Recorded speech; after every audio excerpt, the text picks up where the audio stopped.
यश मिळत नाही तोपर्यंत प्रयत्न करणे आवश्यक. स्वतःवर विश्वास ठेवा. एका गावामध्ये एक साधू राहत होता. हे साधू जेव्हा जेव्हा नाचायचे तेव्हा पाऊस पडायचा. गाकरी सुद्धा साधूवर खूप खुश होते. जेव्हाही गावक्यांना पाऊस पडावा असे वाटत होते तेव्हा जाऊन साधूला नाचायला सांगायचे आणि साधू नाचताच पाऊस पडायचा. एके दिवशी त्या गावामध्ये 4 तरुण आले. गावक्यांनी या तरुणांना चमत्कारी साधूंविषयी सांगितले. त्या मुलांना यावर विश्वासच बसत नव्हता. त्यानंतर गावकरी त्या मुलांना घेऊन साधूकडे गेले. साधूसमोरही मुलांनी हे अशक्य असल्याचे सांगितले. मुले म्हणाली, आज आम्ही नाचतो, आमच्या नाचण्यानेही पाऊस पडेल. मुलांनी एक करून नाचण्यास सुरुवात केली.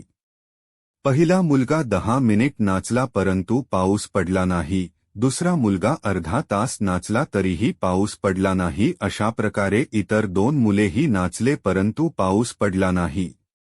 आता साधू नाचू लागले परंतु 2 तास झाले तरीही पाऊस पडला नाही.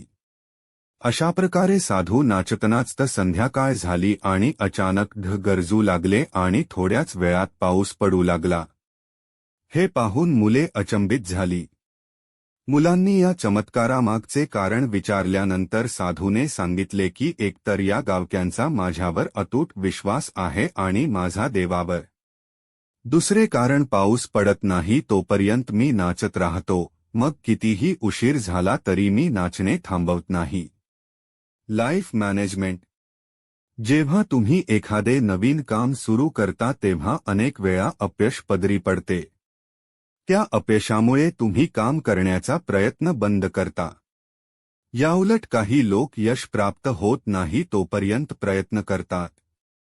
अपयशाला घाबरू नये, उलट त्यामधून यशस्वी होण्यासाठी आपण आणखी काय करावे याचा बोध घ्यावा. स्वतःवर पूर्ण विश्वास असल्यास काहीही अशक्य नाही.